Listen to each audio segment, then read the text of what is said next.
New information about children with ADHD. Could their diet affect the behavior? Could it even stop the symptoms? A pediatrician live this morning from Mayo to share results of a new 10% of our kids, 1 out of every 10, here in the United States alone, is diagnosed with ADHD, attention deficit hyperactivity disorder. And while it's always been a controversial topic, it recently made headlines after new research surfaced. And it showed what foods your children eat could affect the symptoms of ADHD. Back here on the morning show is Dr. Vandanya Bidet from the Mayo Clinic, board certified in pediatrics. So, you know, you have parents who go to the doctor and they say, hey, my kid has ADHD. Can you give me a pill? And a lot of doctors just write the script. But there's a much healthier way to approach this for moms and dads. Sure. I think the first important thing is to find out, one, does the child really have attention deficit hyperactivity disorder?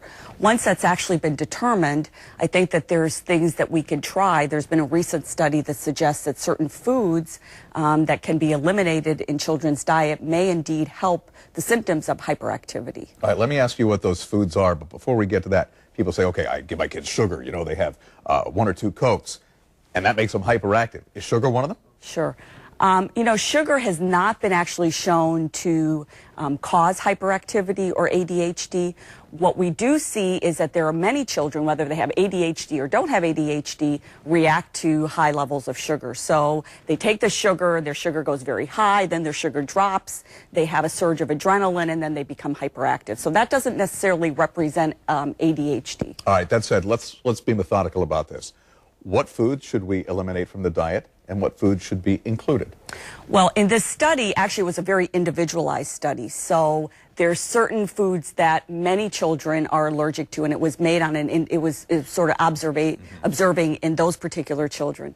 But we know in general the foods that are considered hypoallergenic or don't cause problems are things like turkey, lamb, lettuce, pears, other kinds of vegetables like cauliflower, water, salt, and pepper. Okay, these are on the include list. These are on the include list. Okay, what might we want to eliminate? Well, the way that this study actually worked is that once they were on this elimination diet, this restricted elimination diet, which really only included those kinds of vegetables, then they were challenged one by certain kinds of food. So it wasn't necessarily that lots of foods cause allergies. We know things like wheat and gluten in some kids are not tolerated.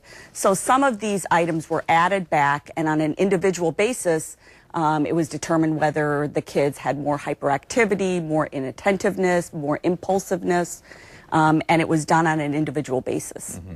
So do you think that people are going to start being more proactive, and instead of just going, give me that pill, which is where we started with this interview, let's see what other more natural, holistic ways we can find to deal with this? Sure. I think nutrition is important for everybody, for all children.